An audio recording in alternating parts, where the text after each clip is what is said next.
இறக்கப்பட்ட இறுதியாக ஓதப்பட்ட சூரா அஹ்ஸாப். இந்த அஹ்ஸாப் சூராவை பற்றி நிறைய பேசலாம்.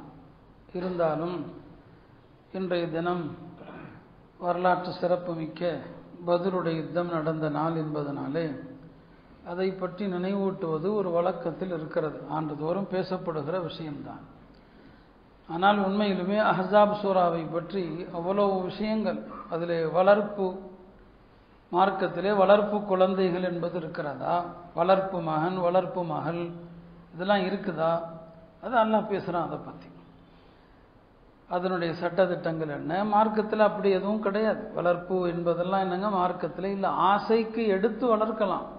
உண்மையான பெற்றோர் இன்னார்தான் சொல்லி தான் எடுத்து வளர்க்க முடியுமே தவிர வளர்க்குற குழந்தைய சொந்த குழந்தைய ஆக்க முடியாது. அவங்களுக்கு இடையில வாரிசுரிமை சட்டம்லாம் வராது அப்படிங்கிறத பற்றி அல்லாஹ் பேசுகிறான். ஹந்தக் யுத்தம், அகல் யுத்தத்தை பற்றி அல்லாஹ் இந்த சூறால பேசுகிறான்.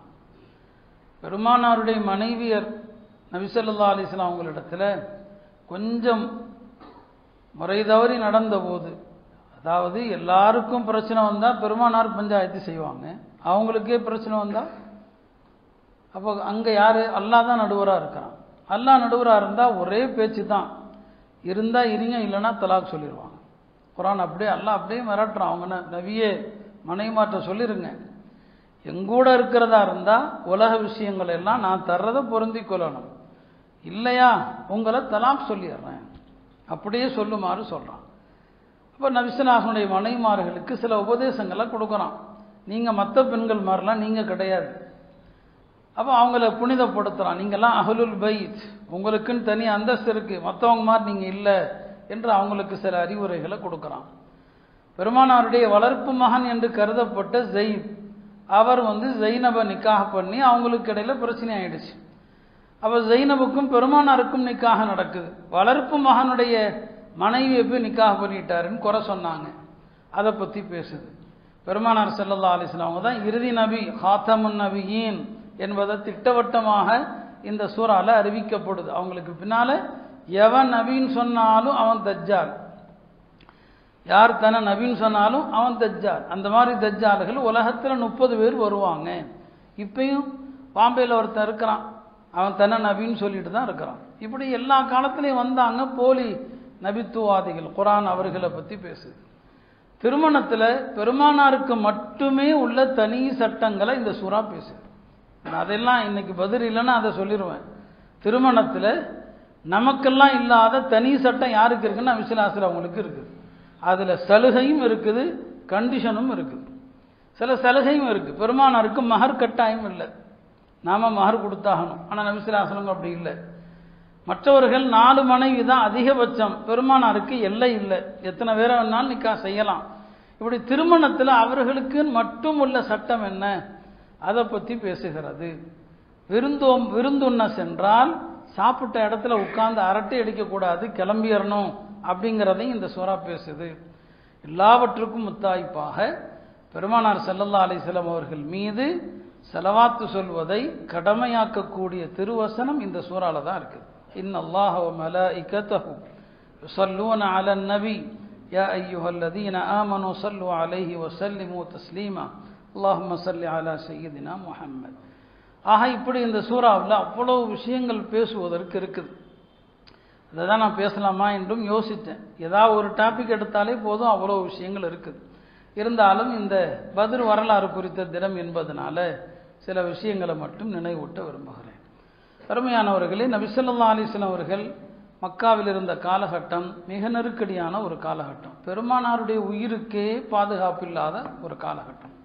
மற்ற சஹாபாக்கள் தோழர்களுடைய நிலைமையெல்லாம் வேற. நபி ஸல்லல்லாஹு அலைஹி வஸல்லம் உயிருக்கே பாதுகாப்பு இல்லை. ஒரு முறை ஃபாத்திமா ரலியல்லாஹு அன்ஹா காபாவுக்கு வருவாங்க. அங்கே ஹத்தீமில், ஹத்தீம்ங்கிறது நம்ம சொல்லுவோம், அதை ஹதீஸில் ஹிஜ்ர் என்று வரும். அதுக்கு பேர் ஹிஜ்ர் தான், அசல் பேர் ஹிஜ்ர இஸ்மாயிலுமாங்க. அந்த ஹிஜ்ர இஸ்மாயில் சொல்லப்படுகிற ஹத்தீமுக்குள்ளே உட்கார்ந்து மக்காவுடைய தலைவர்கள் பேசிக்கொண்டிருக்கிறான். என்ன, முஹம்மது ஸல்லல்லாஹு அலைஹி வஸல்லமுடைய எப்படி அவருடைய பிரச்சாரம் நாளுக்கு நாள் அதிகமாயிட்டே இருக்குது, நம்மளால் தடுக்க முடியல. அதனால் இந்த இடத்துல எல்லாரும் ஒரு உறுதி எடுப்போம். இங்கிருந்து கலைந்து போன பிறகு யார் முதல்ல முஹம்மது ஸல்லல்லாஹு அலைஹி வஸல்லம் பார்க்குறாரோ அவங்கள கொலை செஞ்சிடணும் அப்படின்னு பேசிக்கிறான்.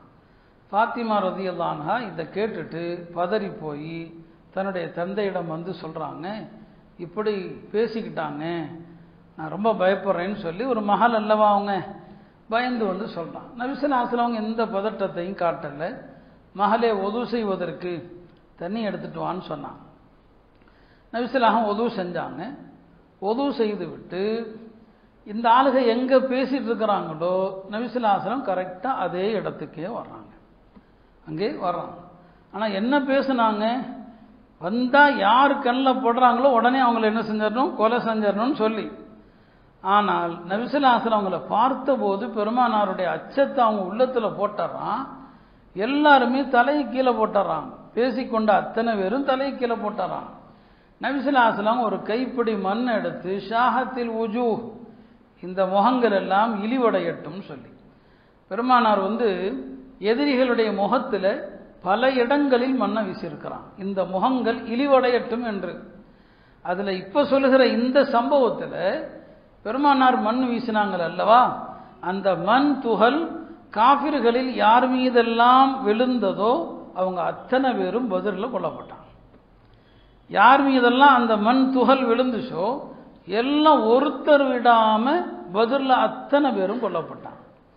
ஆக நாம் சொல்ல வந்தது பெருமானார் ஸல்லல்லாஹு அலைஹி வஸல்லம் அவங்களுக்கே ஆபத்தான சூழ்நிலை, நபி ஸல்லல்லாஹு அலைஹி வஸல்லம் தொழ முடியாத அச்சுறுத்தல். அபூ ஜஹல் ஒரு நாள் சொன்னான், இன்னைக்கு காபால வந்து முஹம்மது தொழுவதை நான் பார்த்தால் அவருடைய கழுத்தில் மிதிப்பேன்னு சொன்னான். நபி ஸல்லல்லாஹு அலைஹி வஸல்லம் சொன்னாங்க, அவன் அப்படி செஞ்சா அவனை மலக்குகள் நேருக்கு நேராக அவனை தண்டித்து விடுவார்கள் அப்படின்னு சொன்னான். இப்படி பல இன்னல்கள் அவர்களுக்கு. ஒரு நாள் நபி ஸல்லல்லாஹு அலைஹி வஸல்லம் தொலை வர்றாங்க. அப்போ அபூ ஜஹல் தடுக்கிறான். நான் தடுப்பேன், என்னுடைய சபை மக்கால பெரிய சபை, நான் அந்த சபையை கூப்பிட்டேன்னா முஹம்மது தாங்க மாட்டாருன்னு சொன்னான். உடனே குர்ஆன்ல ஆயத்து இறங்குது, அரஐதல்லதி யன்ஹா அப்தன் இதா ஸல்லா, அரஐதல்லதி யன்ஹா, இதோ இந்த தடுக்கிற அநியாயக்காரனை நீங்க பார்க்கலையா, ஒரு அடியார் தொலை வருகிறார், அவரை போய் தடுக்க வர்றானே, அவன் தன்னுடைய கூட்டத்தை அழைக்கட்டும், ஃபல்யதுஉ நாதியா, அவன் தன்னுடைய சபையினரை அழைக்கட்டும், சனதுஉ ஸபானியா, நாம் நம்முடைய வானவர்கள் கூட்டத்தை அழைப்போம்னு அல்லாஹ் சொல்றான். சனதுஉ ஸபானியா, அவங்க நசிக்கிடுவாங்க இந்த அபூ ஜஹல்னு சொல்லி இறங்குச்சு. இப்படி பார்த்தீங்கன்னா மக்காவுடைய வாழ்க்கை போராட்டம் தான், எல்லா வகையிலும் அழுத்தங்கள். அந்த சூழ்நிலையை இறைச்சி பாருங்க, இன்னைக்கு வடநாடு கிட்டத்தட்ட அந்த நிலைக்கு தான் போகுது. ஒரு ஜும்மா தொழ முடியாத அளவுக்கு நெருக்கடி. வளமையான நேரத்தை விட கடந்த ஜும்மாவை எல்லா பள்ளியிலையும் தள்ளி வச்சு தொழக்கூடிய அளவுக்குள்ள சூழ்நிலை. வெளியில வந்தா நாங்க பொடியை தூவோம், நீ வீட்டில் தொழு என்றெல்லாம் கூட மிரட்டல் விடுகிற அளவுக்கு ஒரு அச்சுறுத்தல் சூழ்நிலை. நம்முடைய சொத்துகளுக்கு பாதுகாப்பு இல்லாத சூழ்நிலை. நேற்று கூட பெரிய அளவில் உலமாக்கல் முஸ்லீம் பர்சனல் லா போர்டு சார்பாக டெல்லியில் பெரிய ஆர்ப்பாட்டம் நடத்தினாங்க.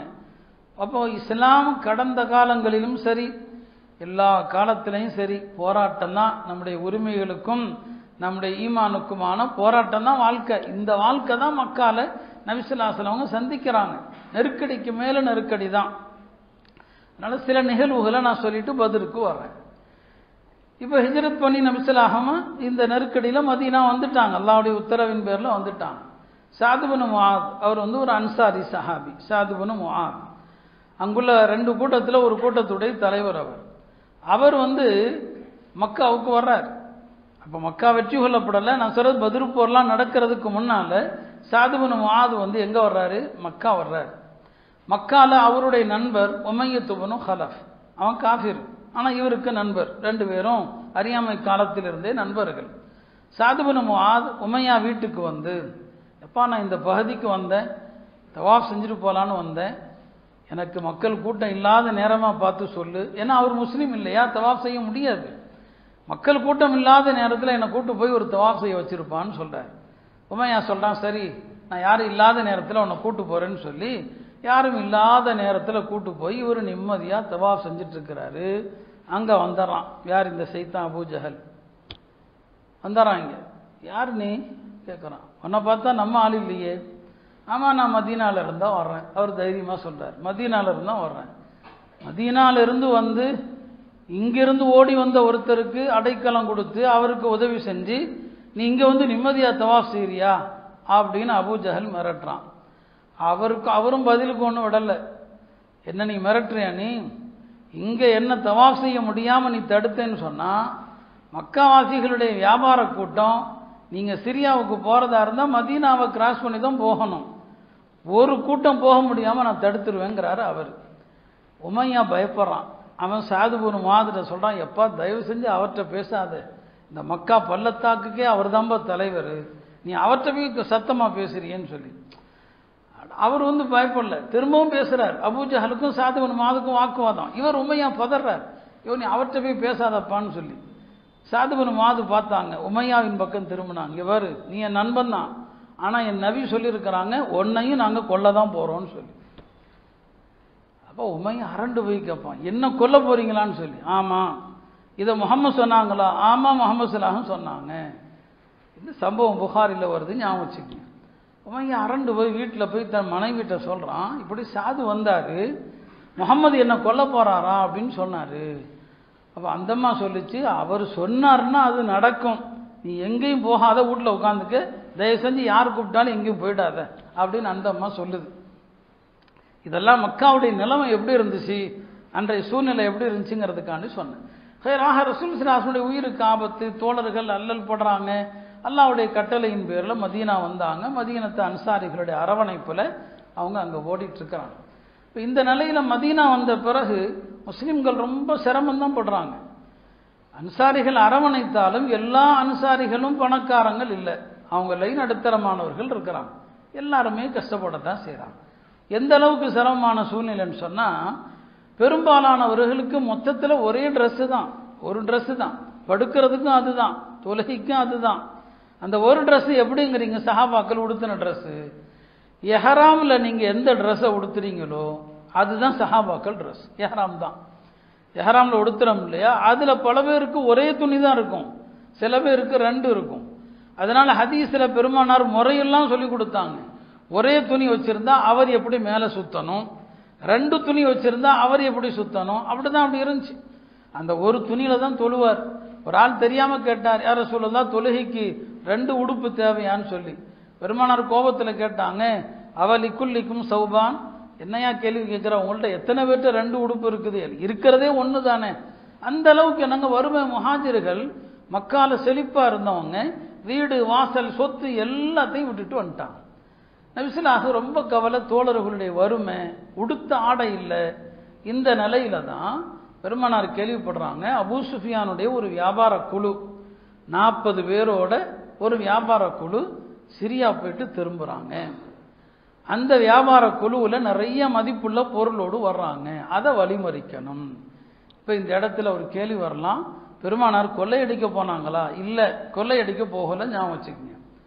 முஹாஜிர்களுடைய அத்தனை சொத்தையும் மக்கா குறைஷிகள் எல்லா ஆட்டையை போட்டான், எல்லாத்தையுமே எல்லாருடைய சொத்துக்களையும் அபகரிச்சுட்டான், எதுவுமே இல்லை.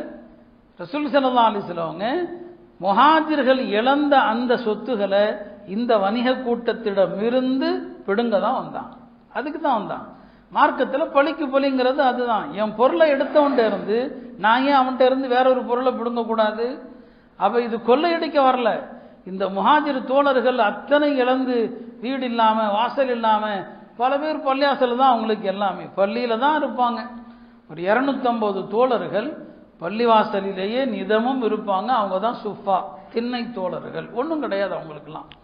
அதனால் இந்த வணிக கூட்டத்தை நாம் மறித்தோன்னு சொன்னால் நம்ம தோழர்களுடைய வாழ்க்கை கொஞ்சமாவது நலமாகும் இல்லையா? ஒரு தலைவருக்கு இந்த அக்கறை கூடவா இருக்காது. அதனால் அதை வழிமறிக்கணும், இதுதான் அசல் நோக்கம்.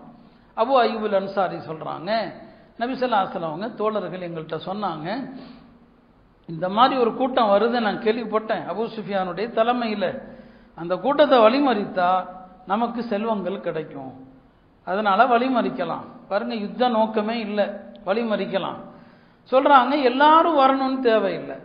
இந்த போரை பெருமானார் கட்டாயமாக்கல. தபூக் போருக்கு கிளம்புறது கட்டாயமாக்கினாங்க, எல்லாரும் வரணும்.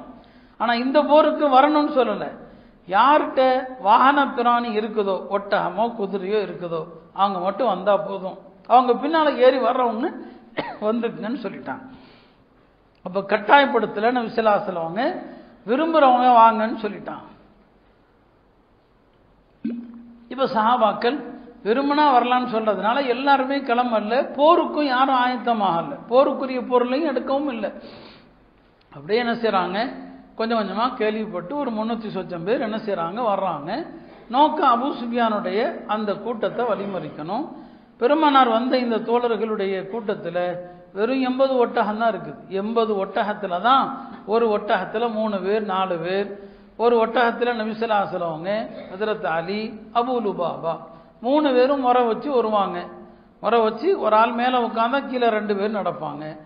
பெருமானார் ஸல்லல்லாஹு அலைஹி வஸல்லம் கீழே இறங்கி நடக்கிற நேரம் வரும்போது ஹஜ்ரத் அலி, அபூ லுபாபா 2 பேருமே சொன்னாங்க, யா ரசூலல்லாஹ் நீங்க மேலே வாங்க, ஒட்டகத்திலே இருங்க, நாங்க கீழே உங்களுக்கு பதிலாக நடக்கிறோம். என்னை விட நீங்கள் வலிமையானவர்களும் அல்ல, என்னை விட நீங்க வலிமையான ஆளுகளாக கிடையாது. உங்களுக்கு எப்படி கூலி தேவையோ, அல்லாஹ்வுடைய சவாபு தேவையோ, நானும் அந்த கூலியின் பக்கம் தேவையுள்ளவன், அதனால நானும் நடப்பேன்னு என்ன செஞ்சாங்க, தன்னுடைய முறை வரும்போது கீழே நடந்தாங்க. இப்படிதான் அல்லாஹ்வுடைய தூதர் இருந்தாங்களே தவிர ஒரு தலைவர்னு சொல்லி ஒரு ஓரத்தில் போய் உட்கார்ந்துட்டு இருக்க மாட்டாங்க. எல்லா போர்லையும் அவங்களும் சேர்ந்து உழைப்பாங்க. இப்படியாக என்னங்க ஒரு ஒட்டகத்தில் பல பேருன்னு இருக்கிறாங்க, ஒரு குதிரை அவ்வளோதான், யார்ட்டையுமே குதிரை இல்லை, ஒரே ஒரு சஹாபிட்ட இருந்துச்சு. இப்படி வழிமறிச்சு வர்றதுக்கு வரான். அந்த காலத்திலையும் பாருங்க ஒற்றர்கள்லாம் இருந்தாங்க. அபூ சுஃபியான் மோப்பம் பிடிச்சிட்டார், அவர் சரியான ஆள், அவர் கில்லாடி.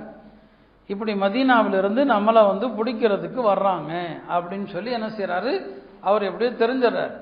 தெரிந்து உடனடியாக அவர் லம்லம் அப்படிங்கிற ஒரு ஆளை கூப்பிட்டு, இப்படி எங்களுடைய வணிக குழுவுக்கு ஒரு ஆபத்து வந்திருக்கு, நீ என்ன செய், வேகமா எவ்வளவு வேகமா மக்கா போக முடியுமோ மக்கா போய் இது மாதிரி அபூ சுஃபியானுடைய வணிக குழுவுக்கு ஆபத்து வந்திருக்குது, நீங்கள்லாம் காப்பாற்ற புறப்படுங்க அப்படின்னு மக்கால போய் எங்களுக்கு முன்னால போய் சொல்லு அப்படின்னு லம்லம்னு ஒரு ஆளை என்ன செய்யறாரு, நியமிக்கிறாரு.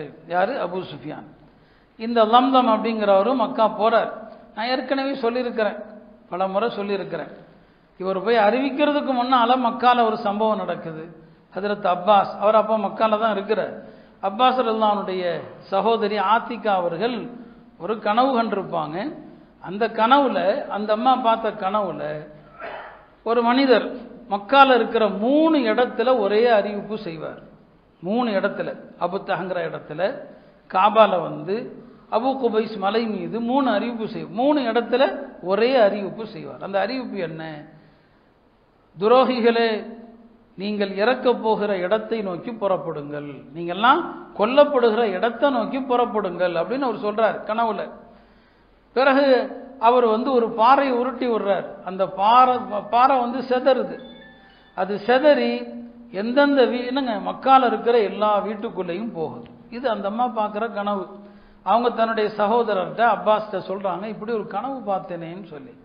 யார்ட்டையும் சொல்லாதீங்கன்னு அவங்க சொல்றாங்க, யார்ட்டையும் சொல்லாதீங்க அப்படின்னு சொல்லி அப்பாஸ்கிட்ட சொல்றாங்க. அவர் என்ன பண்ணிடுறாரு, வலீதுட்ட சொல்றாரு, என் சகோதரி இப்படி ஒரு கனவு கண்டாங்க, யார்ட்டையும் சொல்லாதீங்க. யார்ட்டையும் சொல்லாதீங்கனாலே சொல்லி சொல்லி எல்லாத்தையும் சொல்லிட்டு தான் இருப்பான்.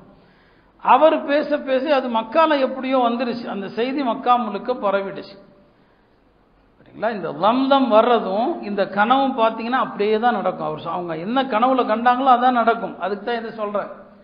உடனே அபூஜஹல் காபால உட்காந்து பேசிட்டு இருக்கும்போது அப்பாஸ் வருவாங்க. அப்பாஸை கூப்பிட்டு அபூஜஹல் கேட்பான், இந்த காபால நாங்க ஒரு வாசகத்தை எழுதி ஒட்டலான்னு நினைக்கிறோம்னு சொல்லி. அப்பாஸ் கேட்பாங்க, என்னப்பா எழுதி ஒட்ட போறீங்க? உலகத்திலேயே பொய்யர்களுடைய கூட்டம், ஆண்கள் பெண்கள் எல்லாருமே பொய் சொல்ற ஒரு கூட்டம் இருக்குதுன்னா அது உங்க குடும்பம் பனு ஹாஷிம் தான். பனு ஹாஷிம் தான் ஆக பொய் சொல்ற குடும்பம். நாங்க காபால எழுதி வைக்க போறோம். அவன் பேசுறதே ஒரு உணர்ச்சியை தூண்டுற மாதிரி தான் என்ன செய்வான், பேசுவான். கோவப்படாதவனும் கோவம் வந்துடும். நீங்க தான் பெரிய பொய்யர் கூட்டம்னு சொல்லி. அப்பாஸ் கேட்குறாங்க, என்ன நாங்கள் அப்படி என்ன பொய் சொன்னோம்? ஆமாம், ஒரு சகோதரி ஒரு கனவு கொண்டுச்சாமே, எப்பா உங்களில் ஆண்கள் தான் நபின்னு சொல்லுவாங்கன்னு பார்த்தா பொம்பளைங்களும் நபின்னு சொல்ல ஆரம்பிச்சிட்டாங்க அப்படின்னு சொன்னாங்க. அப்போ இது ஒரு பக்கம் என்னங்க நடக்குது. அப்போ ஆத்திகா கோவப்படுறாங்க தன்னுடைய சகோதரர்கிட்ட, நான் தான் சொல்ல வேணான்னு சொன்னேன், ஏன் சொன்னீங்கன்னு சொல்லி. இது ஒரு பக்கம் நடக்க கரெக்டாக அந்த தம்தம் வர்றார். அவங்க கனவுல எங்கெல்லாம் பார்த்தாரோ அந்த இடத்துல நின்னெல்லாம் அவர் அறிவிப்பு கொடுக்குறாரு. அந்த காலத்தில் ஒரு அபாய அறிவிப்பு கொடுக்கணும்னா அபாய அறிவிப்பு கொடுக்குறவர் தான் சட்டையை கிழிச்சுக்குவார். அப்போதான் மக்கள் அந்த செய்தியை கவனமாக கேட்பாங்க. அந்த காலத்துடைய ஒரு முறை, சட்டையை கிழிப்பார், ஒட்டகத்தை அறுப்பார், இதெல்லாம் செய்வார். அவர் அபுத்தகங்கிற இடத்துல கூப்பிடுறாரு, மக்காவாசிகளே உங்களுடைய வியாபார கூட்டத்துக்கு ஆபத்து, காப்பாற்ற புறப்படுங்கன்னு சொல்லி காபால வந்து அறிவிப்பு கொடுக்குறாரு. அபு குபைஸ் மலையில வந்து அறிவிப்பு கொடுக்குறாரு. அந்த கனவுல பார்த்தது மாதிரி இது நடக்குது. உடனே அபூ ஜஹல் பார்த்தான், நம்முடைய வணிக குழுவை தடுத்து நிறுத்துற அளவுக்கு முஸ்லிம்கள் பெரிய ஆளுகள் ஆயிட்டாங்களா, இந்த முறை விடக்கூடாது. 2ல் 1 மக்காவாசிகள் எல்லாரும் இந்த போருக்கு, முஸ்லிம்களை அழிக்கிற போருக்கு கிளம்பணும். அவங்க வரணும், அல்லது அவங்க சார்பா யாரையாவது அனுப்பணும், அல்லது பணம் கொடுக்கணும் அப்படின்னு சொல்லி என்ன செய்யறான், அபூ ஜஹல் அறிவிக்கிறான். இதுல விருப்பம் இல்லாம வந்தவங்களும் இருக்கிறாங்க. பெருமானாருடைய குடும்பத்தை சார்ந்தவங்களும் வந்தாங்க, அவங்க மக்கள் இருக்கிறாங்க, அவங்களும் வந்தாங்க விருப்பம் இல்லாம. அப்பாஸ் ரலியல்லாஹு விருப்பம் இல்லாம என்ன செஞ்சாங்க, வந்தாங்க. இப்போ நான் சொன்னேன் இல்லையா, இப்போ இந்த அறிவிப்பு வருது, எல்லா தலைவர்களும் கிளம்பி வரணும். மக்கால இருக்கிற தலைவர்கள் எல்லாரும் கிளம்புறாங்க. உமையா மட்டும்தான் கிளம்பாம இருக்கிறான். ஏன்னா நான் சொன்ன பிறகு முன்னால் ஒரு சம்பவம், சாது பின் முஆது சொன்னாங்க ஒன்று நாங்கள் கொல்லுவோம்னு சொல்லி. உமையா வேண்டாம், இந்த போருக்கு நாம் போனால் நம்ம கொல்லப்படுவோம், அவருக்கு ஏற்கனவே தெரிஞ்சு போச்சு, அவர் கிளம்பல. ஆனால் அபூ ஜஹல் வந்து அவர்கிட்ட ரொம்ப கடுமையாக பேசுவான். அவரும் வேற வழி இல்லாமல் இவன் நம்மளை வந்து என்னங்க தன்மானத்தை வந்து என்னங்க இழிவுபடுத்துவான், கேவலப்படுத்துவான்னு சொல்லி வேற வழி இல்லாமல் புறப்படுறார். அவர் மனைவி கேட்குறாங்க, எப்படிங்க புறப்படுறீங்க, நீங்கள் கொல்லப்படுவீங்கன்னு ஏற்கனவே சொல்லியிருக்கிறாரு முஹம்மது ஸல்லல்லாஹு அலைஹி வஸல்லம். அப்போ அவன் சொல்கிறான், இல்லை நான் கொஞ்ச தூரம் போயிட்டு தப்பிச்சு வந்துடுவேன்னு சொல்லி. மொத்தத்தில் அவனும் இந்த போரில் கலந்து கொல்லப்பட்ட ஒரு ஆளு தான். இப்படி மதீனா மக்காவிலிருந்து அவர்கள் படைகளோட கிளம்புறாங்க. இதுக்கு நடுவில் அபூ சுஃபியான் சொல்லி அனுப்புனவர் வேறொரு வழியாக அவர் தப்பிச்சிட்டார். முஸ்லிம்கள்கிட்ட அவர் சிக்கல்ல தப்பிச்சிட்டார். அவர் தப்பித்த செய்தியும் சொல்லி அனுப்புகிறார் மக்காவாசிகளுக்கு, நான் தப்பிச்சிட்டேன், நீங்கள் வந்து படையெல்லாம் திரட்டி வர வேண்டாம், போர்லாம் வேண்டாம், எல்லாம் திரும்பிடுங்கன்னு சொல்லி. இந்த தகவல் அபூ ஜஹலுக்கு வந்து கிடைத்ததும் அவன் தனக்கே ஒரு ஆணவத்தில் சொன்னான், அல்லாஹ் மீது ஆணையாக நாம் திரும்ப போவது கிடையாது, நாம் பத்ருக்கு வந்தே தீருவோம், பத்ருக்கு வருவோம், ஒட்டகங்களை அறுப்போம், தினமும் விருந்தளிப்போம், பாடகிகளை வைத்து பாட்டுகள் எல்லாம் இசைக்கப்படும், நாம் பெறப்போற வெற்றியை அரபுலகமே பேச வேண்டும் அப்படின்னு ஆணவத்தில் சொல்றான். அல்லாஹ் அவனை அங்கே கொண்டு வரணும்னு முடிவு பண்ணிட்டான். அவனுக்கு சாவு அங்கே தான் இருக்குதுங்கிறத அவன் ஆணவத்தில் பேசினான். இல்லை கண்டிப்பாக நமக்கு இந்த தடவை விட்டுறக்கூடாதுன்னு சொல்லி, அதனால கிளம்ப தான் போகிறோம். அவர் தப்பிச்சா என்ன, நாம புறப்படுறது உறுதி. புறப்படுறதுக்கு முன்னால காபால வந்து அவனும் காபாவுடைய திரைச்சீலையை பிடிச்சிக்கிட்டு அல்லாட்ட துவா கேட்குறான். என்ன துவா செய்கிறான் பாருங்க, யா அல்லாஹ் இந்த முஹம்மது எங்கள் குடும்பத்தை எல்லாம் பிரிச்சுட்டார், ஏகத்துவங்கிற பேரில் குடும்பத்தை பிரிச்சுட்டார், நாங்கள் முன்னோர்கள் கேள்விப்படாததையெல்லாம் புதுசு புதுசாக சொல்லிட்டார், எனவே நடக்க போகிற யுத்தத்தில் அவரை வேரோடு சாச்சிரு அப்படின்னு இவன் போய் துவா கேட்டு வரான். யாரு, அபூ ஜஹல். குர்ஆன்ல ஒரு ஆயத்தில் அல்லாஹ் அதை சொல்லியும் காட்டுவான், நீ கேட்ட வெற்றி கிடைச்சிருச்சாப்பான்னு சொல்லி. இன் தஸ்தஃப்திஹு ஃபகத் ஜாஅக்குமுல் ஃபத்ஹு, என்ன அபூ ஜஹலே எந்த வெற்றி நீ கேட்டாயோ அந்த வெற்றி வந்துருச்சான்னு சொல்லி இவன் அங்கே போய் துவா செஞ்சுட்டு தான் என்ன செய்யறான், புறப்படுறான். புறப்பட்டு வர்றான். மறுபக்கம் அங்கே பெருமானார் ஸல்லல்லாஹு அலைஹி வஸல்லம் அபூ சுஃபியானுடைய படை தானே நோக்கமாக இருந்துச்சு, பார்த்து தப்பிச்சிருச்சு. இன்னொரு பக்கம் அபூ ஜஹல் மக்கால இருந்து புறப்பட்டு வர்றதை கேள்விப்படுறாங்க. என்னடா இது, போருக்கு ஆயத்தமாகவே வரல, யதார்த்தமாக போர் திணிக்கப்படுது, என்ன செய்யறது, தோழர்கள்ட்ட எப்படி சொல்றது, நபி ஸல்லல்லாஹு அலைஹி வஸல்லம் அவங்க தயங்குறாங்க, எப்படி சொல்றது, ஏன்னா அந்த கூட்டத்தை வழிமறிக்கணும்னு கூட்டு வந்தோம், இப்போ சண்டைக்கு வாங்கன்னா என்ன செய்யறது, ஒன்றுமே இல்லை பாவம். இருந்தாலும் சஹாபாக்கள்கிட்ட கேட்குறாங்க, இப்படி ஆகிப்போச்சு, அவர் தப்பிச்சிட்டாரு, மக்கால இருந்து ஒரு படம் வருது பத்ரை நோக்கி, அஷீரு அலை, கருத்து சொல்லுங்கன்னு சொல்லி. கருத்து சொல்லுங்கன்னா யார் முந்துவாங்க, ஹஜ்ரத் சையதுனா அபூபக்கர் அவங்க எஞ்சி கருத்து சொன்னாங்க. பெருமானார் அப்படியே அமைதியாக இருந்தாங்க. உமர் ரலியல்லாஹு எஞ்சி கருத்து சொன்னாங்க, அமைதியாக இருந்தாங்க. மிக்தாத் இப்னுல் அஸ்வத் சொன்னாங்க, யா ரசூலல்லாஹ் போர் தானே, நீங்கள் அழைச்சா வர்றோம், உங்கள் முன்னால் இருந்து பின்னால் இருந்து வலப்பக்கம் இடப்பக்கம் எங்கே வேணாலும் போர் செய்கிறோம், நாங்கள் மூசாவுடைய சமூகம் அல்ல, நீரும் உமது ரப்பம் சென்று போர் செய்யுங்கன்னு சொல்கிறதுக்கு உங்களோட வர்றோம், வெற்றியோ தோல்வியோ எங்கே வேணாலும் கூப்பிடுங்கன்னு சொல்லி அவர் அழகா சொல்கிறார். ஆனாலும் இந்த சொன்ன எல்லாருமே யாருன்னா முஹாஜிர்கள், கருத்து சொன்ன எல்லாருமே. முஹாஜிர்கள் வரக்கூடிய கூட்டத்தோடு போர் செய்யணும்னு நினைக்கிறதுல என்ன கிடையாது, ஆச்சரியம் இல்லை. ஏன்னா அவங்களுக்கு பழிவாங்கிற உணர்வு இருக்கும். சொந்த நாட்டை விட்டுட்டு வந்தவங்க இல்லையா. ஆனால் அன்சாரிகள் இருக்கிறாங்க. சொல்லப்போனால் இருக்கிற கூட்டத்தில் 3/2 மேலே அவங்க தான் இருக்கிறாங்க. 270-80 பேர் யாருன்னா அன்சாரிகள், கொஞ்சம் பேர் தான் முஹாஜிர்கள். பெருமானார் அவங்க கருத்தை எதிர்பார்க்குறாங்க. அப்போ அன்சாரிகளுடைய தலைவர்கள் சாது பின் முஆஸ், சாது பின் உபாதாலாம் புரிஞ்சுக்கிட்டாங்க. எங்களுடைய கருத்தை கேட்குறீங்களான்னு கேட்டாங்க. ஆமாம், உங்கள் கருத்தை தான் கேட்குறோம். இப்போ சாது பின் முஆஸ் என்று சொன்னாங்க, உங்களை ஈமான் கொண்டோம், நீங்கள் சொன்னதெல்லாம் சத்தியம் நம்பணும், எல்லா விஷயத்துலேயும் உங்களுக்கு உறுதிமொழி கொடுத்துருக்குறோம். நீங்கள் யாரோடு ஒப்பந்தம் செய்கிறீங்களோ செய்யுங்க, யாரோடு சண்டை போடணுமோ சண்டை போடுங்க, எங்கள் செல்வத்தில் எதை எடுக்கணுமோ எடுங்க, உங்கள் முடிவு என்னவோ அதுதான் எங்களுடைய முடிவுன்னு சொல்லி ஒரு அழகான உரை நிகழ்த்துறாரு. பெருமானார் ஸல்லல்லாஹு அலைஹி வஸல்லம் அவங்களுக்கு ரொம்ப சந்தோஷம். அவருடைய பேச்சு கிடப்ப அன்சாரிகள் தயாராக இருக்கிறாங்க. சரி, எத்தனை பேர் இருக்கிறாங்கன்னு எண்ணி பாருங்கன்னு சொன்னாங்க. எண்ணிக்கை சொல்லப்பட்டது 313 பேர் அப்படின்னு சொல்லி நபிஸல்லாஹு ரொம்ப சந்தோஷப்பட்டாங்க. ஏன்னா 313 பேருடைய இந்த எண்ணிக்கை தான் ஜாலூத்தை எதிர்த்த தாலூத்துடைய படையில் இருந்தது. குர்ஆன் சொல்லுகிற ஒரு வரலாறு. பனு இஸ்ரவேலர்கள்ல ஜாலூத்துங்கிற ஒரு அநியாயக்காரனை எதிர்த்து போர் செய்த அப்போதைய முஸ்லிம்களுடைய எண்ணிக்கை 313. அந்த 313 இந்த 313 ஒன்றாக இருப்பதை எண்ணி நபிஸல்லாஹு சந்தோஷப்பட்டாங்க. சரி, புறப்படலாம்னு சொல்லி என்ன செய்கிறாங்க, கிளம்புறாங்க. பத்ர் அப்படிங்கிறது மதீனாவிலிருந்து ஒரு 145 கிலோமீட்டரில் இருக்குது. அது ஒரு அந்த இடத்துல இருக்கிற ஒரு கிணத்தை வெட்டின நபருடைய பெயர் பத்ருங்கிறது. கிணத்தை வெட்டினார் ஒருத்தர், அவருடைய பெயரில் அந்த பேர் அறியப்பட்டுச்சு. அது ஒரு கிணத்துக்கு பெயராக நாங்கள் அந்த ஊருக்கே பேராக ஆகிப்போச்சு. இப்போ பத்ருங்கிற ஊரை ரொம்ப பிரம்மாண்டமாக அழகாக வச்சுருக்கிறாங்க. ஒரு காலத்தில் அது வெறும் ஒரு காடு தான், ஒரு சின்ன கிராமம் தான். இப்போ அதை பெரிய வரலாற்று நகரமாக மாற்றிட்டு இருக்கிறாங்க இப்போதைய அரசாங்கம். அங்கே நோக்கி என்ன செய்கிறாங்க, பெருமானார் ஸல்லல்லாஹு அலைஹி வஸல்லம் அவங்க தன்னுடைய வீரர்களோடு என்ன செய்கிறாங்க, கிளம்புறாங்க. மறுபக்கம் அந்த பக்கம் என்னங்க அபூஜஹலுடைய அந்த கூட்டமும் என்ன செய்கிறது, வருது. இப்போ வழியில் நபிஸல்லல்லாஹு அலைஹி வஸல்லம் அவங்களும் ஒற்றர்களை அனுப்புகிறாங்க. எத்தனை பேர் வர்றாங்க கரெக்டாக துல்லியமாக தெரியல. ஏன்னா போர்னாலே யுக்தி தானே, எதிரிகள் எவ்வளோ பேர் இருக்கிறாங்க எல்லாத்தையுமே தெரிஞ்சுக்கணும் இல்லையா. எத்தனை பேர் இருக்கிறாங்கன்னு தெரியல. ஒரு கிராமவாசி வர்றாரு, அவர்கிட்ட கேட்குறாங்க, அந்த பக்கம் யாரையாவது பார்த்தீங்களான்னு சொல்லி. ஆமாம், அங்கேருந்து ஒரு குறைஷிகளுடைய கூட்டம் இருக்குது. எவ்வளோ பேர் இருக்கிறாங்க? இல்லை, எனக்கு எண்ணிக்கைலாம் தெரியல. ஒட்டகம் இருக்கிறாங்களான்னு சொல்லி கேட்டாங்க. ஆமாம், ஒரு நாளைக்கு எத்தனை ஒட்டகம் இருக்கிறாங்க? 10 ஒட்டகம் இருக்கிறாங்க. அப்போ சொன்னாங்க நபிஸல்லல்லாஹு அலைஹி வஸல்லம் அவங்க, இவங்க 1000 பேர் இருப்பாங்க. 1000 பேர் என்னங்க இருப்பாங்க, 1000 பேரோடு என்ன செஞ்சுருக்கிறாங்க, வந்திருக்கிறாங்கன்னு சொல்கிறாங்க. அப்போ அவங்களுடைய எண்ணிக்கையெல்லாம் தெரிஞ்சுக்கிட்டாங்க. முஸ்லீம்களுடைய படைகள் ஒரு பக்கம், எதிரிகளுடைய படைகள் மறுபக்கம். அல்லாஹ் முஸ்லீம்களுக்கு ஒரு மன வலிமைக்காக 2 நியமத்தை கொடுக்குறான். ஒன்று மழை, அவங்க தங்கியிருந்த இடத்துல தண்ணி இல்லை, அல்லாஹ் மலையை இறக்குறான். அந்த இரவு, போர் நடக்கிற இரவு மலை இறக்குறான். அது முஸ்லீம்களுக்கு ரொம்ப சந்தோஷமாக இருந்துச்சு. 2வது அல்லாஹ் அவங்களுக்கு ஒரு அழகான தூக்கத்தை கொடுத்தான். சொல்லுவாங்க, போர்க்களத்தில் உறக்கம் அல்லாஹ்வுடைய புறத்திலிருந்து வருகிற நிம்மதி, தொழுகையில் உறக்கம் ஷைத்தானுடைய புறத்திலிருந்து வருவது. போரில் தூக்கம் வந்தால் அல்லாஹ்வுடைய புறத்திலிருந்து வர்றது, தொழுகையில் தூக்கம் வந்தால் ஷைத்தானுடைய புறத்திலிருந்து வர்றது. அப்போ தொழுகையில் தூக்கங்கிறது ஷைத்தான் வேலை, தொழுகையில் தூங்கக்கூடாது.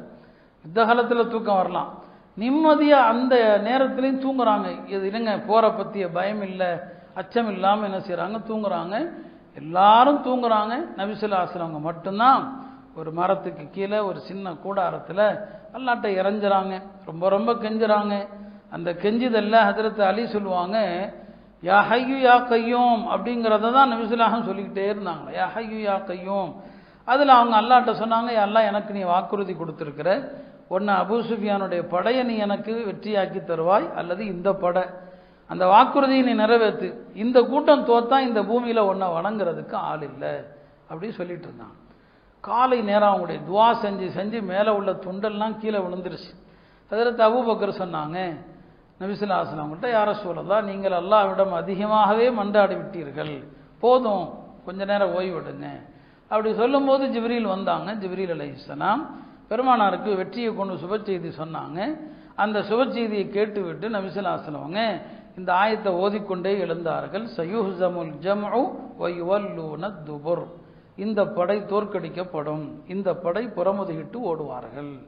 என்று சொல்லிவிட்டு காலையில் சொன்னாங்க, அவங்க போர் நடக்கிற இடத்துக்கு வர்றதுக்கு முன்னால் சொன்னாங்க, இந்த இடத்துல அபூஜஹல் கொல்லப்படுவான், இங்கே உமையா கொல்லப்படுவான், இங்கே உத்பா கொல்லப்படுவான், இங்கே ஷைபா கொல்லப்படுவான் என்று எல்லாத்திலையும் சொல்லிட்டாங்க. அல்லாஹ் வானவர்களையும் இறக்குறான். வானவர்கள் எல்லா போர்லையும் வருவாங்க. ஆனால் போர் செஞ்சது பத்ரில் மட்டும்தான். வானவர்கள் போரே செஞ்சாங்க பத்ரில். 1-2 நிகழ்ச்சிகளை நான் அதை பற்றி சொல்கிறேன். போரே செஞ்சாங்க.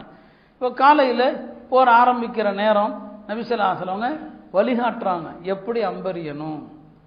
அதெல்லாம் ரொம்ப நுணுக்கமானது. அவங்க சொன்ன ஒவ்வொரு விஷயமும் அம்பரிகிறது எப்போனா அம்புகளை வீணாக்கிடக்கூடாது, அதனால் எப்படி அம்பரியணும், எந்த நேரத்தில் எரியணும், தூரத்திலிருந்து எரிஞ்சு வீணாக்கிடாதீங்க, எதிரிகள் பக்கத்தில் வரும்போது எரிங்க என்றெல்லாம் அந்த தோழர்களுக்கு என்ன செய்கிறாங்க, வழிகாட்டுறாங்க. 2 அணியினரும் நிற்கிறாங்க, ரெடியாக நிற்கிறாங்க. அந்த காலத்தில் முதல்ல தனித்தனியாக மோதுவாங்க. நபி ஸல்லல்லாஹு அலைஹி வஸல்லம் அன்சாரிகளில் தான் சில பேர் அனுப்ப தயாரானாங்க. எதிரிகள் சொன்னாங்க, வேண்டாம் வேண்டாம், எங்களுடைய சிச்சா மக்கள் அவங்களே அனுப்புங்க, அவங்கள தான் நாங்கள் பார்க்க விரும்புகிறோம். இப்போ நபி ஸல்லல்லாஹு அலைஹி வஸல்லம் தன் குடும்பத்திலிருந்தே 3 பேர்த்தை எஞ்சிக்க சொல்லுவோம். ஏன்னா இவங்களும் அவங்களும் தான் உறவினர்கள். அலியை எஞ்சிங்க, ஹம்சா உபைதா 3 பேரும் பனு ஹாஷிமில் உள்ளவங்க, போய் மோதுங்கன்னு சொல்லி ஹஜ்ரத் அலி ஹம்சா உத்துபாவோடு மோதுவாங்க, அலி ஷைபாவோடு மோதுவாங்க, உபைதா வலீதோடு மோதுவாங்க. முதல் 2 பேரும் துவங்கி ஆரம்பத்திலே வீழ்த்திடுவாங்க. ஹஜ்ரத் அலி உத்பா ஷைபாவை, ஹம்சா உத்பா வீழ்த்திடுவாங்க. உபைதாவுக்கும் வலீதுக்கும் போராட்டம் கடுமையாக இருக்கும். இவங்க 2 பேரும் போய் வலீதையும் கொண்டுருவாங்க. ஆரம்பத்திலேயே குறைஷி தலைகள் 3 தலைகள் முதலே முடிஞ்சு போயிடும். 3 தலைகள் முதலே என்னங்க முடிஞ்சிடும். அதுக்கப்புறம் 2 அணியிலையும் போர் கடுமையாகும். இந்த போர்க்களத்தில் பல தலைகள் என்னங்க எதிரிகள் கொல்லப்படுறாங்க. அதில் முக்கியமான ஆள் யார், உமையத்து இப்னு ஹலஃப். நான் ஆரம்பத்தில் சொன்னேன் இல்லையா, சாத் இப்னு முஆத் சொன்னாங்கன்னு சொல்லி, ஒன்று நாங்கள் தான் கொல்லுவோம். உமையா தன்னுடைய மகனோட தவிக்கிறான், யாராவது நமக்கு அபயம் கொடுக்க மாட்டாங்களா, நம்ம கொல்லப்பட்டுருவோம். ஏன்னா அவரும் சொல்லியிருக்கிறார், போர்க்களமும் முஸ்லீம்களுக்கு சாதகமாக தான் இருக்குது. அப்போ யாராவது நமக்கு பாதுகாப்பு கொடுக்க மாட்டாங்களான்னு பார்க்கும்போது போர்க்களத்தில் யாரை பார்க்குறாங்க, அப்துர் ரஹ்மான் இப்னு அவுஃபை பார்க்குறாங்க. அப்துர் ரஹ்மான் இப்னு அவுஃபும் உமையாவும் நண்பர்கள், இஸ்லாத்துக்கு முன்னால் நண்பர்கள். அவர் அறியாமை காலத்தில் அவருடைய பேர் அப்து அம்ரு, இஸ்லாம் ஆனதும் அப்துர் ரஹ்மான் பேர் வச்சுக்கிட்டார். அவரை பார்க்குறான். உடனே அவர் என்ன செய்கிறாரு, கூப்பிட்றார் தன் நண்பரை, எப்பா நம்ம 2 பேரும் நண்பர்கள், என்னை என் மகனை நீ தான் காப்பாற்ற முடியும். அப்துர் ரஹ்மான் இப்னு அவுஃபும் சரி அவன் நண்பனாச்சே அவனை பாதுகாக்கலான்னு சொல்லி உமையாவையும் அவர் மகனையும் அரவணைச்சி கூட்டு வரலான்னு நினைக்கும் போது உமையாவை ஹஜ்ரத் பிலால் ரலியல்லாஹு அன்ஹு பார்த்துருவாங்க. பிலால் பார்த்ததுமே இவன் இருந்தால் நாம் பிழைக்க முடியாது. ஏன்னா இந்த உமையா தான் ஹஜ்ரத் பிலாலை மக்கால கொடுமைப்படுத்தின ஆள். பிலால் என்ன பண்ணுறாரு, அப்துர் ரஹ்மான் இப்னு அவுஃப் பாதுகாப்பு கொடுக்குறாருன்னு தெரிஞ்சதும் அவர் அன்சாரிகளை பூரா சத்தம் போட்டு கூப்பிட்டுறார், அன்சாரிகளே வாங்க, உமையா ரஅசுல் குஃபுர், இறை மறுப்பின் தலையே இங்கே தான் இருக்குது, வாங்க, இவனை விடக்கூடாது, அவர் பாதுகாக்க கூட்டு போகிறாரு, வாங்கன்னு சொன்னதும் அன்சாரிகள் எல்லாம் அப்துர் ரஹ்மான் இப்னு அவுஃபை அப்படி சுற்றி வளைச்சிட்டாங்க. அவரே சொல்கிறாரு, இதுக்கு மேலே என்னால் ஒன்றும் செய்ய முடியாதுப்பா, நான் இறக்கப்பட்டு உன்னை விடலாம் தான் பார்த்தேன், எப்படியாவது காப்பாற்றிடலான்ட்டு. எல்லாம் உன்னை சுற்றி வளைச்சிட்டாங்க. ஏதோ பிலால் பாரு எல்லாத்தையும் கூப்பிட்டுட்டார். ஆக யார், உமையாவும் அவனுடைய மகனும் அங்கேயே மாய்க்கப்பட்டாங்க, அவர்களும் கொல்லப்பட்டாங்க. இப்படி பல பேர் என்னங்க தலைகள் எல்லாம் உருளுது. நபி ஸல்லல்லாஹு அலைஹி வஸல்லம் அபூஜஹல் கொல்லப்பட்டானா, அவன் நிலைமை என்ன, அதை அறிவதில் தான் ரொம்ப தீவிரமாக இருக்கிறாங்க. அபூஜஹல் என்ன ஆனான்னு சொல்லி. அபூஜஹலை வீழ்த்தினது 2 பேர், 2 நபர்கள், முஆத் இப்னு அம்ரு, முஆத் இப்னு அஃப்ரா. இந்த 2 பேரும் சேர்ந்து தான் அபூஜஹலை வீழ்த்துறாங்க. அவங்க போருக்கு வரும்போதே லட்சியத்தோடு வந்தாங்க, இவனை எப்படியாவது கண்டுபிடிச்சி வீழ்த்தணும். இந்த 2 பேரும் அன்சாரிகள், அவங்களுக்கு தெரியாது இல்லையா அபூஜஹல் யாருன்னு தெரியாது. அவங்க அப்துர் ரஹ்மான் இப்னு அவுஃப்ட்ட தான் கேட்பாங்க, அபூஜஹல் யாரு, தான் அவன் தான். உடனே அவன் குதிரையை போய் தாக்கி அவனை வீழ்த்திடுவாங்க. ஆனால் அவனை கடைசியாக கொன்னது யாருன்னா இப்னு மஸ்ஊத் தான் கொல்லுவாங்க. அபூஜஹல் என்ன ஆனான்னு சொல்லி இப்னு மஸ்ஊத் சொல்லுவாங்க, யா ரசூலல்லாஹ் அபூஜஹல் செத்துட்டான்னு சொல்லி. நபி ஸல்லல்லாஹு அலைஹி வஸல்லம் நம்ப மாட்டான், இல்லை நல்லா பாருங்க போங்கன்னு சொல்லி, ஆமாம் செத்துட்டான்னு சொல்லி. உடனே நபி ஸல்லல்லாஹு அலைஹி வஸல்லம் தானே வருவாங்க, அவங்களே வருவாங்க. அபூஜஹல் செத்ததை பார்த்ததும் சொல்லுவாங்க அல்ஹம்துலில்லாஹ் அல்ஹம்துலில்லான்னு சொல்லி. அப்போ தான் நபி ஸல்லல்லாஹு அலைஹி வஸல்லம் அவங்க சொல்லுவாங்க, அல்லாஹ் வந்து அல்லதி நஸர அப்தஹ் நஸர அப்தஹு வஹஸமல் அஹ்ஸாப வஹ்தஹ் வஅஅஸ ஜுந்தஹ். அங்கே தான் இந்த வார்த்தைகளை எல்லாம் தக்பீரில் சொல்லப்படுகிற இந்த வார்த்தைகளை அங்கே தான் சொல்லுவாங்க. சொல்லிட்டு தான் சொல்லுவாங்க, ஹாதா ஃபிரௌனு ஹாதிஹில் உம்மா, இந்த உம்மத்துடைய ஃபிரௌன் இவன் தான், இந்த உம்மத்துடைய ஃபிரௌன் இவன். நம்ம நாட்டிலையும் இப்போ இருக்கக்கூடிய எல்லாமே காமானு ஹாரூனு ஃபிரௌனு எல்லாம் இப்பயும் இருக்கிறான், அபூஜஹலி எல்லாம் இப்பயும் இருந்துக்கிட்டு இருக்கிறாங்க. இவங்க செய்கிறதெல்லாம் அன்னைக்கு எல்லாம் செஞ்சது தான். இவன் இந்த உம்மத்துடைய ஃபிரௌன்னு சொன்னாங்க. ஆஹா, யார் வந்து கொல்லப்படுவதை எதிர்பார்த்தாங்களோ அவனும் கொல்லப்பட்டுட்டான். இவங்க எல்லாத்தையும் தூக்கி ஒரு கிணத்துல போட்டாங்க. மொத்தம் 24 பேர் ஒரு கிணத்துல போடப்பட்டான். ஒரு சம்பவம் இமாம் பைஹக்கி எழுதுறாங்க, பத்ர் போர்லாம் முடிந்த பிறகு ஒரு சஹாபி அந்த வழியா பத்ர் வழியா போகும்போது இந்த பணங்களை எந்த கிணத்துல போடப்பட்டுச்சோ அங்கிருந்து அவர் ஒரு காட்சியை பார்க்கிறார். யாரோ ஒருத்தர் உள்ள இருந்து மேலே வர்ற மாதிரி வர்றாரு. அவரை சமட்டியால் அடிக்கப்படுது, மாயமாயிடுறாரு. அவர் திரும்பி வந்து பெருமானார் ஸல்லல்லாஹு அலைஹி வஸல்லம் சொல்றாரு, நான் இப்படி பத்ர்ல ஒரு காட்சியை பார்த்தேன்னு சொல்லி. பெருமானார் சொன்னாங்க, ஜாக்கா அபூஜஹல், அவன் தான் அபூஜஹல் நீங்க பார்த்தது. யுஅذபு இலா யௌமில் கியாமா, கியாமத் நாள் வரைக்கும் அவன் வேதனை செய்யப்பட்டுக்கிட்டே இருக்கிறான். அவனுக்கு கபர் அதுதான். அல்லாஹ் உலகத்தில் சில நேரங்களில் சில படிப்பினைக்காக சில விஷயங்களை காட்டுவான்னு சொன்னாங்க. அபூஜஹலை தான் நீ பார்த்தது, அவனுக்கு வேதனை செய்யப்பட்டு கொண்டிருக்கிறது என்று என்ன செஞ்சாங்க சொன்னாங்க. இப்படி எல்லா தலைவர்களும் கொல்லப்பட்டாங்க. சில பேர் கைது செய்யப்பட்டாங்க. மக்கா தலைவர்களில் ஒரு 70 பேர் கைது செய்யப்பட்டாங்க. அப்படி கைது செய்து சிறை பிடிக்கப்பட்டவர்களில் பெருமானாருடைய பெரிய தந்தை அப்பாஸ் அவரும் இருக்கிறார், அப்பாஸும் இருக்கிறாங்க. அவர் வெறுப்பாக வந்தார், விருப்பம் இல்லாமல் தான் வந்தார். அப்பாஸ் ரலியல்லாஹு அன்ஹு நல்ல உடல் வாட்டசாட்டமான ஆள். ஆனால் அவரை பிடிச்சது, சிறை பிடித்தது யாருன்னா ஒரு மெலிந்த சஹாபி, அவர் பெயர் அபுல் யசர். அவர் தான் அவரை பிடிச்சார். இப்போ நபிசுல்லாஹம் கேட்பாங்க, நீ எப்படிப்பா அவரை பிடிச்ச, அவர் வாட்டசாட்டமான ஆள், நீ எப்படி இருக்கிறியன்னு சொல்லி. இப்போ அவர் சொன்னார், நான் அவரை பிடிக்கலான்னு போகும்போது என்னால் பிடிக்க முடியல, எனக்கு உதவி செய்கிறதுக்கு ஒருத்தர் வந்தார், அவருடைய உதவியால் தான் பிடிச்சேன்னு சொல்லி. இப்போ நபிசுல்லாஹம் சொன்னாங்க, உனக்கு உதவி செய்ய வந்தவர் ஒரு சங்கை மிகு வானவர்னு சொன்னாங்க. ஒரு மலக்கு தான் உனக்கு உதவி செஞ்சாரப்பான்னு சொல்லி. அப்போ எல்லாருமே என்னங்க பிடிக்கப்பட்டாங்க. இந்த பிடிக்கப்பட்டவங்களை எல்லாம் என்ன செய்யறது, அதுக்கு ஒரு ஆலோசனை நடந்துச்சு. இவங்க எல்லாத்தையுமே கொல்லணும் அப்படிங்கிறதான் ஹஜ்ரத் உமருடைய கருத்தாக இருந்துச்சு. இல்லை, எல்லாமே நம்ம சொந்த பந்தங்கள் தானே, ஏதாவது பிணைத்தொகை வாங்கிட்டு விடுதலை செஞ்சிடலாம் அப்படின்னு சொல்லி சிலருடைய கருத்தாக இருந்துச்சு. பெருமானார் ஸல்லல்லாஹு அலைஹி வஸல்லம் சரி பிணைத்தொகை வாங்கிடலான்னு முடிவெடுத்தாங்க. நான் அல்லாஹ் உமருடைய கருத்தை தான் ஆதரிச்சான். இவங்க எல்லாம் வந்து இறை மறுப்பின் தலைவர்கள், இவங்களை நீங்கள் என்ன செஞ்சுருக்கணும், கொலை பண்ணியிருக்கணும் அப்படிங்கிறது அல்லாஹ்வுடைய வசனமாக இருந்துச்சு. அல்லாஹ்வுடைய வேதனை வந்திருந்தால் நம்ம எல்லாருமே அழிந்திருப்போம் உமரை தவிரன்னு சொல்லுவாங்க. சரியாக பிணைத்தொகை கொடுத்து என்னங்க எல்லாம் விடுதலை ஆயிக்கலான்னு சொல்லி முடிவு பண்ணும்போது பெருமானாருடைய பெரிய தந்தை அப்பாஸும் இருக்கிறாரே. இப்போ அப்பாஸை கூப்பிட்டு சொல்லுவாங்க, நீங்கள் 4 பேருக்கு பிணைத்தொகை கொடுக்க வேண்டும். எத்தனை பேருக்கு? 4. உங்களுக்கு கொடுக்கணும் 100 ஊக்கியா. ஒரு ஊக்கியாங்கிறது சுமார் 120 கிராம் தங்கம். ஒரு தலைக்கு 100 ஊக்கியா. அதே மாதிரி உங்கள் சகோதரர் மகன் அகீல் வந்தார்லே, அவருக்கும் நீங்கள் கொடுக்கணும். இன்னொரு சகோதரர் மகன் நௌஃபல் வந்தார், அவருக்கும் கொடுக்கணும். உங்களுடைய கூட்டாளி ஒருத்தர் வந்தார், அவருக்கும் கொடுக்கணும். 4 பேத்துக்கும் கொடுக்கணும்னு சொன்னாங்க.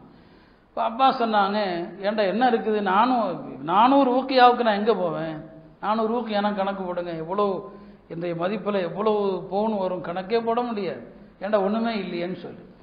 பெருமானார் சொன்னாங்க, ஏன் ஒன்றுமே இல்லை, நீங்கள் போருக்கு வரும்போது உங்கள் மனைவி உம்முல் ஃபதுல் இடத்துல தங்கத்தை கொடுத்து, ஒருவேளை நான் போரில் கொல்லப்பட்டா இன்னும் நான் மகனுக்கு இவ்வளோலாம் கூடுன்னு சொல்லி ஒரு இடத்துல வச்சுட்டு வந்தீங்களே, அந்த தங்கம் எங்கன்னு கேட்டான்.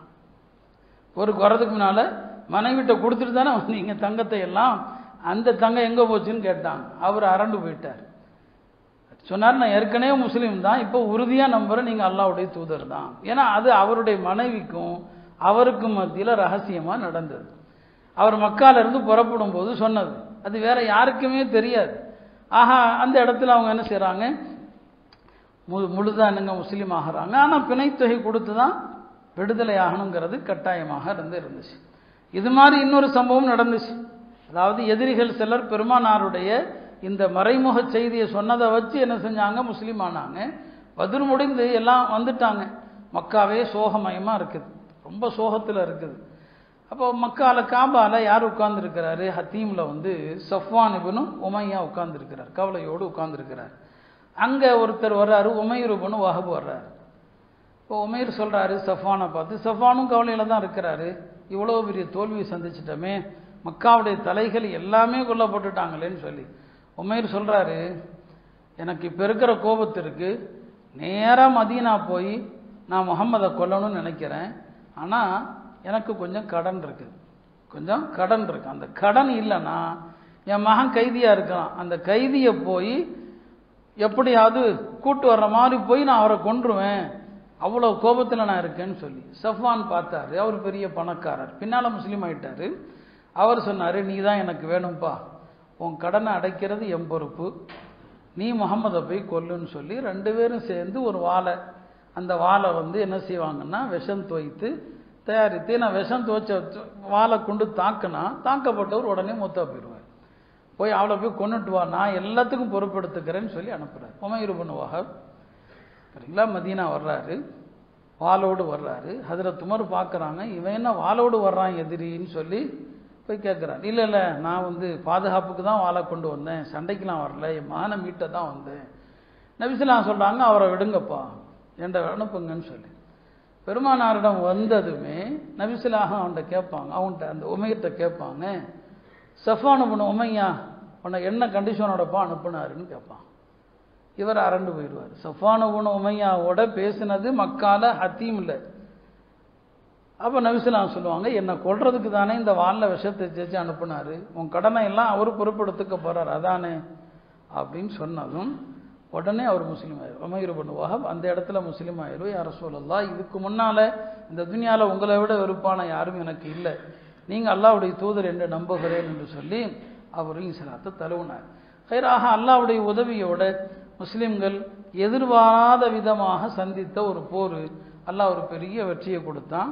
ஹிஜ்ரி 2ஆம் ஆண்டு முஸ்லிம்களுக்கு நிறைய சட்டங்கள் வந்த ஆண்டு. 2ஆம் ஆண்டு தான் ஜக்காத்து கடமையாச்சு, 2ஆம் ஆண்டு தான் சதகத்துல் ஃபித்ர் கடமையாச்சு, 2ஆம் ஆண்டு தான் ரமலான் நோன்பு கடமையாச்சு. இப்படி 2ஆம் ஆண்டில் வரலாற்று நிகழ்வுகள் நிறைய நடந்துச்சு. அதில் இந்த மகத்தான வெற்றி பத்ர் வெற்றி. அதை தொடர்ந்து முதல் ஈது பெருநாள், அந்த ஈது முஸ்லிம்களுக்கு ஒரு மகிழ்ச்சியான ஈதாக இருந்தது. முஸ்லிம்களில் 14 பேர் கொல்லப்பட்டாங்க, அன்சாரிகளில் 8 பேர், மீதி உள்ளவங்க முஹாஜிர்கள். ஆக இந்த போரில் அல்லாஹ் வந்து முஸ்லிம்களுக்கு ஒரு மகத்தான வெற்றியை கொடுத்து எதிரிகளுக்கு உள்ளத்தில் ஒரு பயத்தை ஏற்படுத்தினா, அதனால அல்லாஹ் அதற்கு யௌமுல் ஃபுர்கான் என்று சொல்றான். நமக்கு இதில் என்ன படிப்பினை? இஸ்லாம் என்பது எல்லா காலத்திலையும் சோதனைகளோடு நிறைந்த ஒன்று தான். முஸ்லிம்கள் வந்து மகிழ்ச்சியாக நிம்மதியாக இருந்த காலங்களும் உண்டு, ஆனால் பெரும்பாலும் போராட்டங்கள் தான் அவங்களுடைய வாழ்க்கையே. அதுதான் இந்த புனிதமிகு ரமலான்லேயே முஸ்லிம்கள் ஏராளமான போரை சந்திச்சிருக்கிறாங்க. சலாஹுத்தீன் அய்யூபுடைய காலத்தில் பைத்துல் மக்திஸ் மீட்டப்பட்டது இந்த ரமலானுடைய மாதத்தில் தான், ஹுத்தீன் போரில் தான் அது மீட்கப்படுது. அப்படி ஒரு போராட்ட வாழ்க்கை தான் இது. இன்னைக்கு நாம் சந்திக்கிறது எதுவுமே ஒரு புதிதல்ல, எல்லா காலத்திலையும் நடந்தது தான். அல்லாஹ்வுடைய வாக்குறுதி என்ன? நாம் உண்மை முஸ்லிம்களாக இருந்து பாவ மன்னிப்பு தேடக்கூடியவர்களாக இருந்தால் அல்லாஹ் நம்மளை தண்டிக்க மாட்டான். அதான் அல்லாஹ்வுடைய வாக்குறுதி. எனவே நாமும் இந்த இந்தியாவுடைய சூழ்நிலையை வென்றெடுக்கணும்னு சொன்னால் அந்த தோழர்கள்ட்ட என்ன உறுதி இருந்துச்சோ அதே உறுதியும் ஈமானும் தௌபாவும் நம்மிடத்தில் இருந்தால் அல்லாஹும் உதவி செய்வான். எனவே அபூ ஜஹல்கள் எல்லா காலத்திலையும் இருப்பாங்க, ஃபிரௌன் ஹாமான் காரூன் எல்லா காலத்திலையும் இருப்பாங்க. நேற்று ஓதி ஒரு வசனத்தில் அல்லாஹ் சொல்லுவான், ஃபிரௌன வ ஹாமான வ காரூன், எல்லாத்தையும் அழிச்சோம், ஒருத்தனை கூட விட்டு வைக்கலன்னு அல்லாஹ் சொல்கிறான். ஏன்னா இந்த மாதிரி சர்வாதிகாரிகளுக்கு அல்லாஹ் உடனே தண்டனை கொடுக்க மாட்டான். அவங்களுக்கு அல்லாஹ் காலத்தை வச்சிருக்கிறான், அவன் ஒரு காலண்டர் வச்சிருக்கிறான்.